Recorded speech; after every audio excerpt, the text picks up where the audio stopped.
Good morning, good morning, good morning. What is up, everybody? Just a little quick recap. So yesterday we got the motor fired up.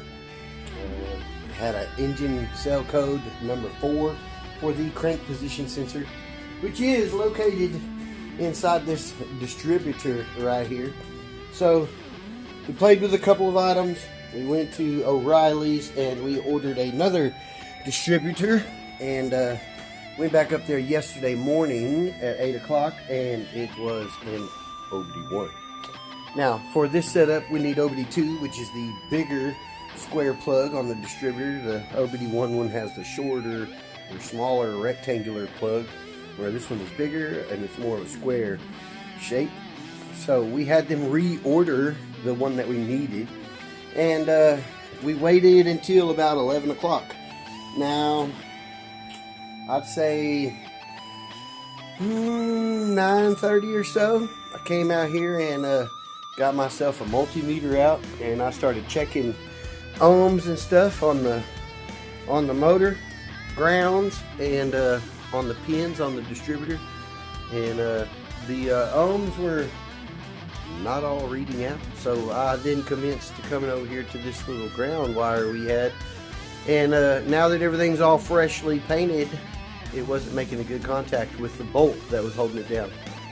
So I have reamed out a little spot from the ground cable there to connect, put it back on, and what do you know? No more cell code. So engine's fired up and it runs and it has no engine lights. Now we're about to commence to throwing our CV axles, hooking up our shift linkage back up underneath the bottom. Then we got to do the master on the inside, bleed all those lines. We got to hook the clutch master up on the inside. That's already bled and hooked up to the transmission. And then we got to hook up our steering column back to the rack and pinion down at the bottom on the subframe, where we pulled that out to respray it. So, hook those things up, and and we got to throw our headlight harness here back on the front so we can get our fans hooked back up. But minus those few things, it's almost road worthy again. So y'all come hang out with us. We're gonna spend a couple of little minutes out here. We're gonna, like I say, throw the CV axles, the shift linkage, and the wheels and stuff back on, and we should be good to go underneath the car. So y'all come hang out with us.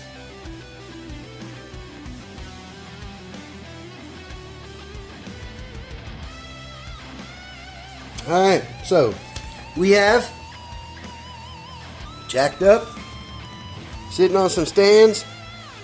Once again, shout outs as always, Adds Index Tools for the badass jacks and wheel dollies and items that we use here on a daily to help us maneuver things around.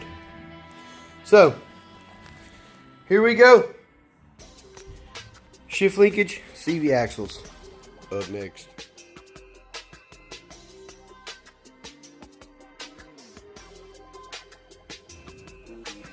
Alright. CV axle is back in this side, and we are connected here. Connected the brake line back to her. Now we are working on a stripped stud.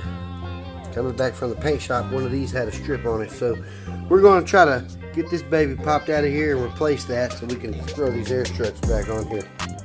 A little bit at it. A little bit every day. Stay tuned. 20 minutes a day.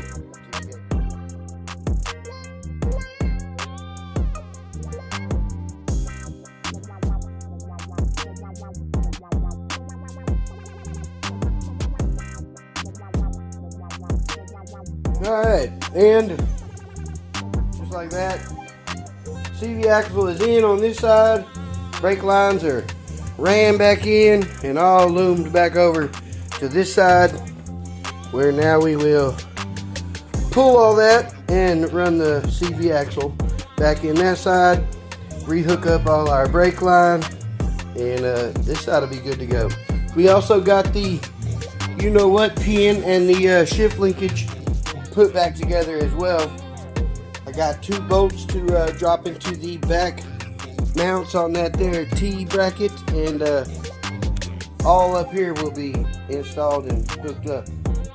So a little bit more to go.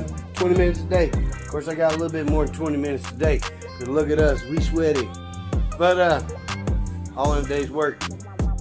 Only way they get where you want them to go is by putting in the work. So y'all stay tuned.